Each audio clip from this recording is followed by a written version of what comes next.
Boa noite. Graça e paz mais uma vez. Bom, hoje nós vamos dar sequência no estudo, a série de estudo Conhecendo a Minha Igreja. Hoje a gente vai estudar Por que Sou Presbiteriano, a história da Igreja Presbiteriana do Brasil. A gente vai ver como é que essa igreja foi implantada no Brasil, como é que se deu para que ela chegasse até nós.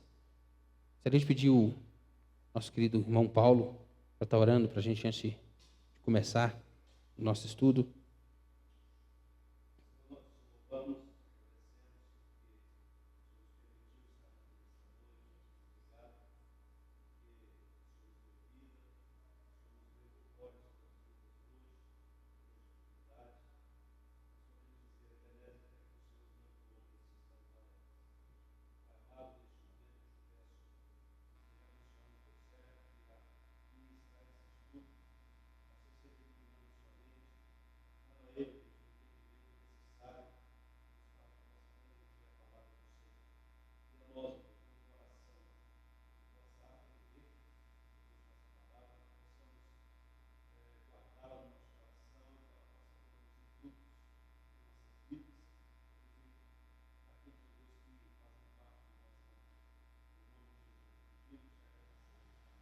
Amém.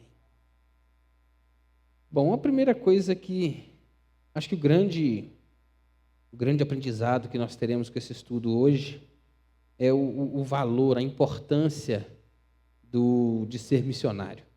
E a gente vai ver como foi implantada a igreja no Brasil e vamos perceber quantas pessoas se envolveram, né? Quanto trabalho foi necessário para que a gente chegasse até aqui hoje.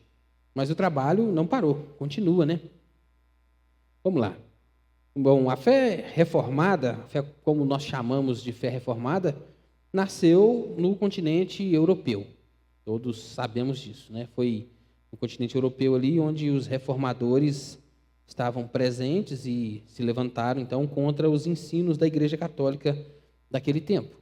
Se levantaram, criaram, né, aquilo que a gente chama de protestantismo, pessoas que foram contra aquilo que a igreja ensinava, as heresias que a igreja ensinava, né, homens de Deus que trabalharam muito para que a gente pudesse estar hoje com a palavra de Deus nas mãos igual os temos. Começou na Europa, depois de um certo tempo foi parar no continente norte-americano, vamos dizer assim, né, que os ingleses que estavam migrando para os Estados Unidos, estavam colonizando os Estados Unidos, então levaram para lá essa fé reformada, a fé que a gente professa hoje. E como nasceu na Europa, foi primeiro para o continente norte-americano, tem dois grandes grupos fora desse contexto europeu e norte-americano, onde a igreja presbiteriana tem uma expressão maior, que é aqui no Brasil e no México. Se somarmos os grupos presbiterianos e reformados que tem no Brasil hoje, daí aí cerca de mais ou menos 1,5 milhão de pessoas, que são pessoas que professam essa fé. Bom, mas a primeira tentativa de implantar o presbiterianismo no Brasil foi feita pelos franceses. Nicolas Durand de Villegagnon, em 1510, ele nasceu em 1510, morreu em 1570, mas ele teve a ideia de fundar uma colônia no Brasil. Eu vou ficar mais atentando à leitura do papel aqui hoje, porque é algo muito mais histórico, então, e não consegui gravar esse tanto de data, não. Então, os irmãos me desculpem aí.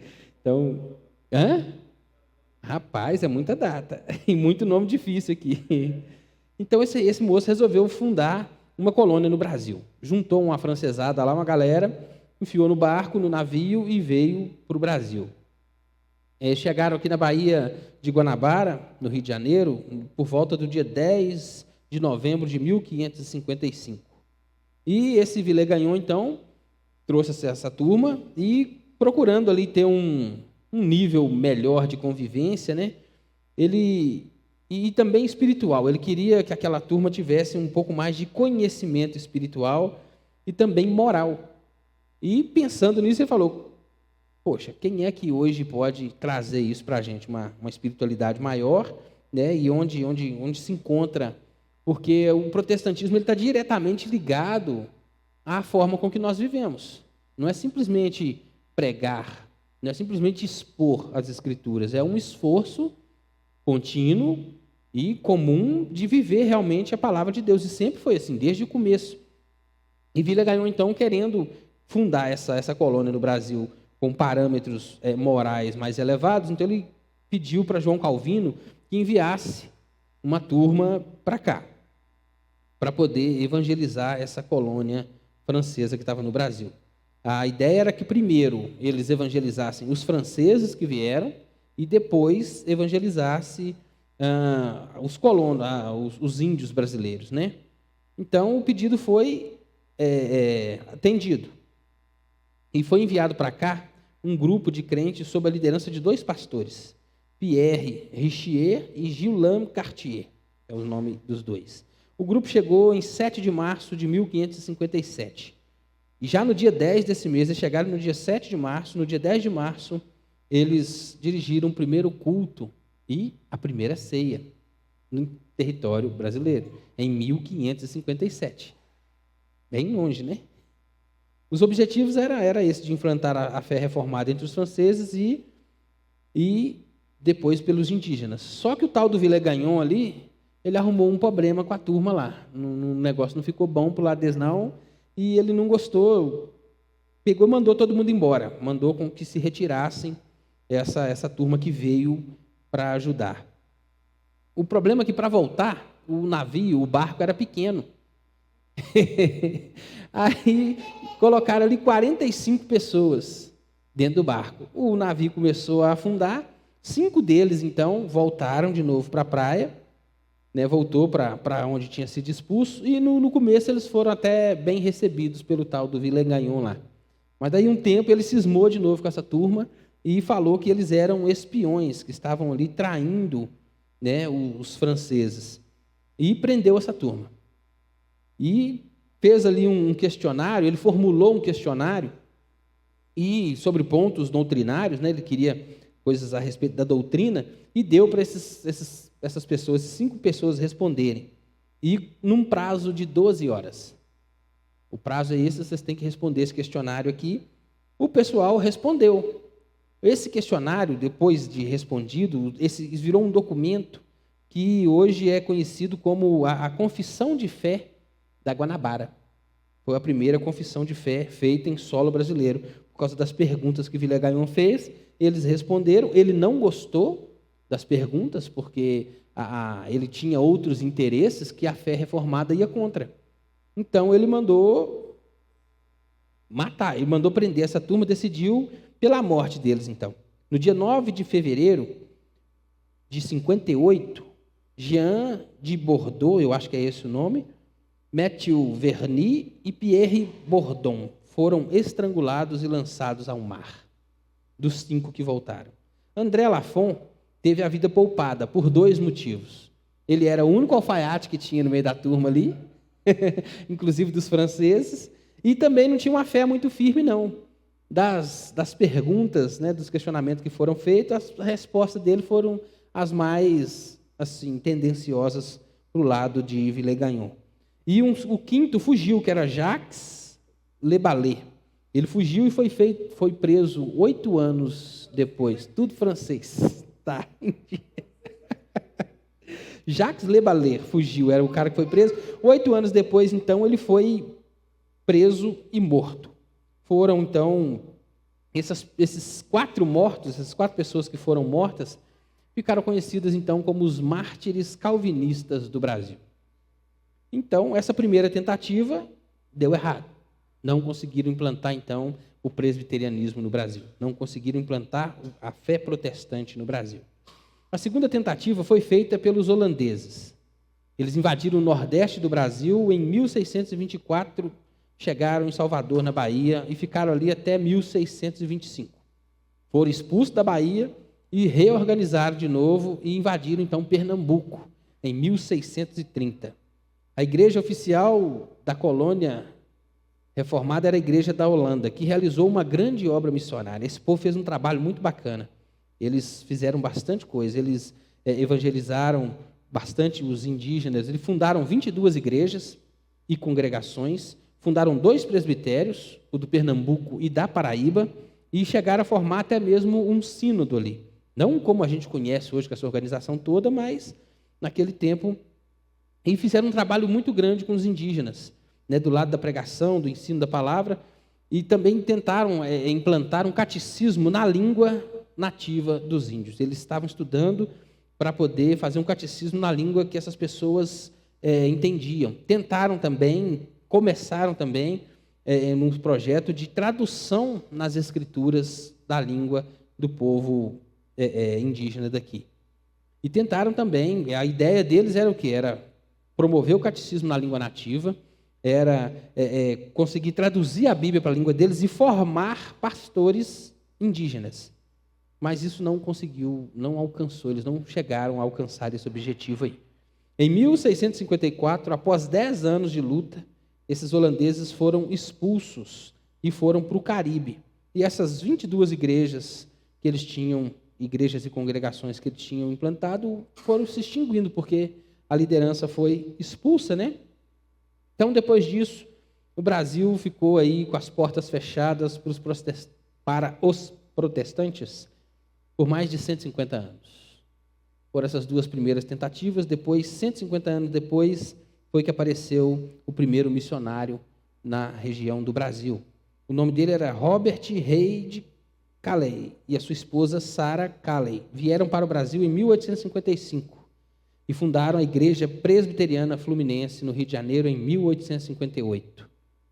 Aí eles fundaram a Igreja Evangélica Fluminense em 1858. No ano seguinte, em 1859, chegou ao Brasil o fundador da Igreja Presbiteriana, que é o Ashbel Green Simonton.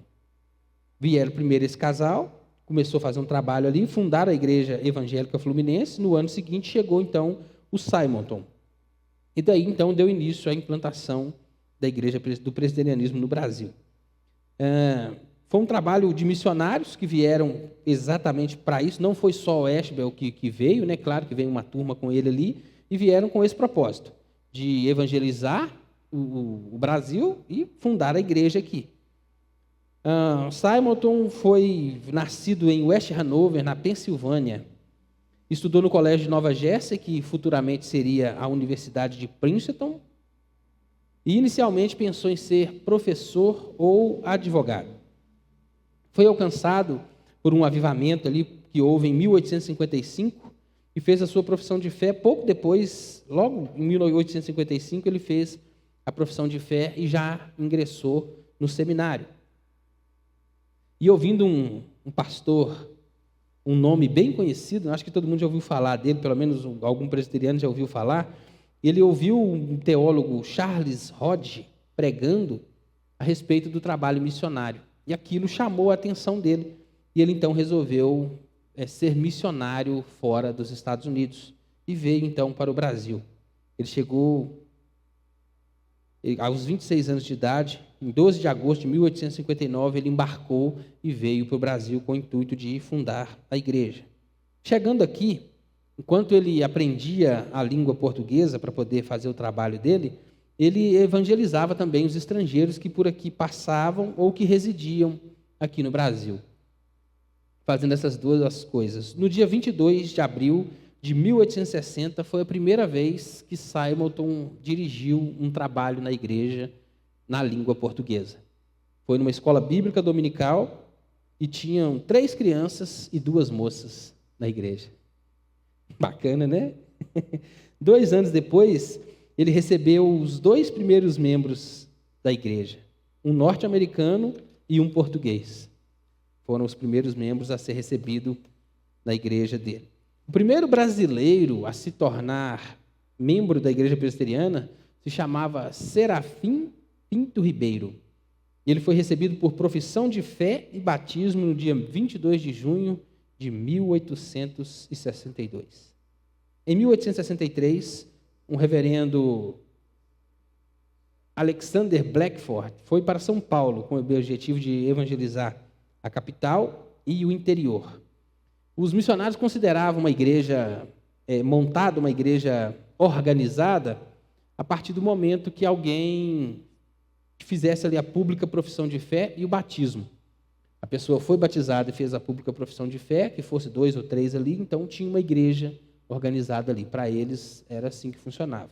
Dentro desse critério, então, no dia 12 de janeiro de 1862, foi fundada a primeira igreja presbiteriana do Brasil, com os 2 primeiros que fizeram a profissão de fé e o batismo. Foi no Rio de Janeiro, em 1862, e foram os 2 primeiros convertidos que ali tiveram, que foram então formada a igreja. A igreja em São Paulo, ela foi organizada a partir de março de 1865. A igreja presbiteriana de Brotas, em 13 de novembro de 1865, a igreja presbiteriana de Lorena, em 17 de maio de 68, e a igreja presbiteriana de Borda da Mata, no interior de Minas Gerais, em 23 de maio de 1869. Em 1865 foi criado o Presbitério do Rio de Janeiro. Na primeira reunião desse presbitério foi ordenado o primeiro pastor presbiteriano no Brasil, que era um ex-padre. Se chamava José Manuel da Conceição. No dia 14 de janeiro de 1867, começou a funcionar o primeiro seminário localizado no Rio de Janeiro, fundado para preparar os pastores brasileiros. Ashbel Green Simonton, o fundador da igreja, ele morreu no dia 8 de dezembro de 1867, com 34 anos de idade. A sua esposa, Ellen Murdoch, havia falecido 3 anos antes. Morreu de malária, se eu não me engano. Era a doença que matou os 2. Mas o trabalho de organização da igreja continuou. Simonton e seus companheiros, os que vieram primeiro, os primeiros presbiterianos que chegou no Brasil, eles eram da igreja presbiteriana do norte dos Estados Unidos. Não sei se todo mundo aqui sabe, mas os Estados Unidos tinha uma divisão entre o sul e o norte. O sul, que era escravatista, e o norte, que era abolicionista. Tanto que quando... Como é que é o nome do presidente, gente? Eu vou lembrar o nome dele. Que foi o Lincoln, Abraham Lincoln, que foi o responsável pela abolição da escravatura nos Estados Unidos. Houve uma guerra muito severa entre o sul e o norte, e morreu gente para dedéu, mas conseguiram libertar ali os escravos ali. Tem alguns filmes bacanas que falam sobre isso aí, que é muito bom de ver. 12 anos de escravidão, tem um que chama Amistade. Não, o filme é muito bom a respeito disso também. Tem um mais recente aí do Will Smith, eu não vou lembrar o nome, mas eu assisti também. Legal, conta um pouco dessa história. Então, era essa divisão que havia nos Estados Unidos. Os primeiros a chegar, então, foi a turma do Simonton, que eram do norte. E fundaram a igreja de Campinas em 1873 e o Colégio Internacional. Os missionários do sul dos Estados Unidos também vieram para o Brasil.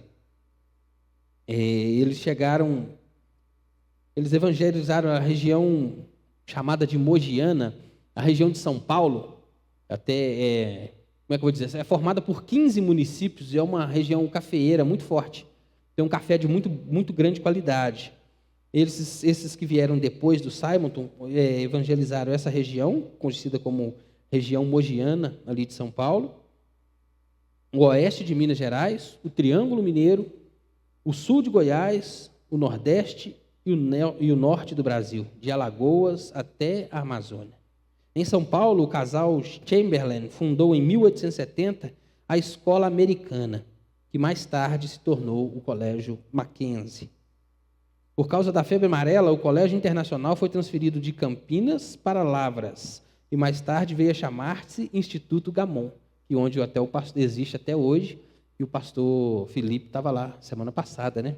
Interessante, né? No Nordeste foi criado o Colégio Americano de Natal, em 1855, o Colégio 15 de Novembro e o Seminário do Norte, hoje sediado em Recife.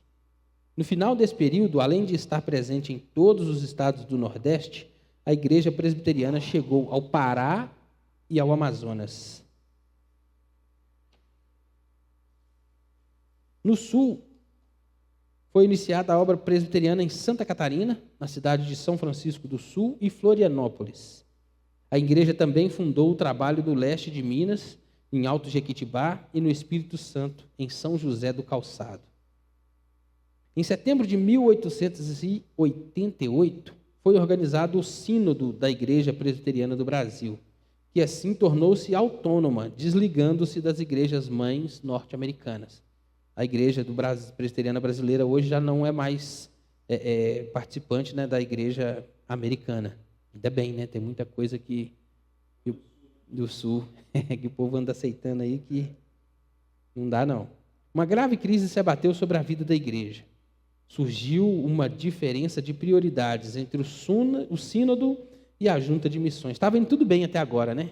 A igreja formou, fez tudo bonitinho. Quando montou o sínodo, o negócio não ficou muito bom, não. Aí houve uma discussão entre o sínodo e a junta de missões de Nova York. Surgiram desentendimentos entre o pastor da Igreja Presbiteriana de São Paulo, o reverendo Eduardo Carlos Pereira, e os líderes do Colégio Mackenzie. Em 1900 foi criada a Igreja Presbiteriana Unida, em 1900, que resultou da fusão de duas igrejas formadas por pessoas que haviam saído da igreja do pastor Eduardo.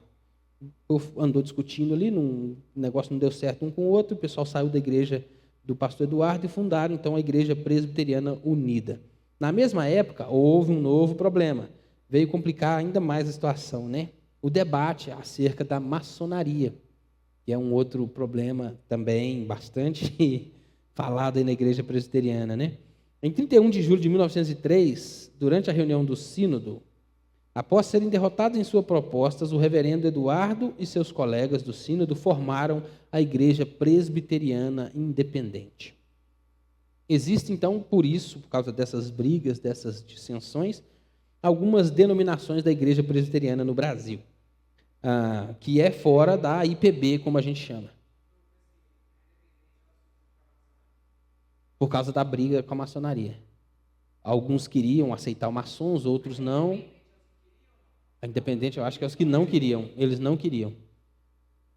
E aí, formou-se, então, essa igreja independente. Então, tem essas denominações hoje no Brasil por causa dessas discussões que tiveram aqui. Existe a Igreja Presbiteriana Renovada, existe a Igreja Presbiteriana Fundamentalista, essa eu confesso que eu nunca ouvi falar, não sei exatamente como é que surgiu. A Igreja Cristã Presbiteriana, a Igreja Presbiteriana Conservadora também existe no Brasil. E há ainda algumas igrejas éticas, né? Como a Igreja Presbiteriana Chinesa, a Igreja Presbiteriana Coreana, tem algumas dessas igrejas no Brasil.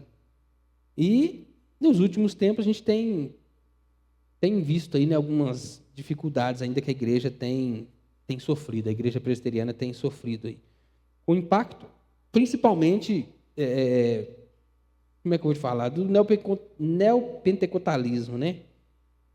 Tem muitos pastores presbiterianos, tem muita gente que está pendendo muito para essa área, que aceitam, que apoiam muito esse movimento aí. Então, essa discussão ainda existe, está começando a tomar um pouco mais de forma aí nos nossos dias, né? O liberalismo também. A igreja está muito aberta, né? A igreja está querendo liberar muita coisa, que tem coisas que a gente...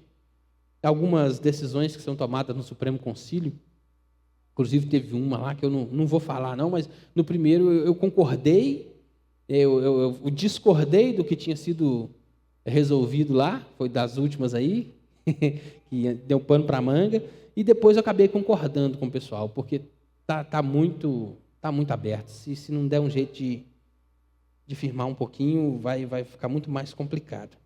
Mas vamos lá, eu falei um tanto de trem aqui, um monte de data, um monte de coisas, e a gente precisa gravar algumas dessas informações, porque é importante, é a história da nossa igreja, é o porquê nós estamos aqui hoje, né? Um trabalho de muita gente que fez com que a gente chegasse até aqui. Então, para a gente fixar mais esse estudo, tem algumas perguntas aqui que a gente vai estar fazendo e respondendo elas juntos, para que isso fique mais internalizado. Quais foram os pioneiros do trabalho reformado no Brasil? Quem?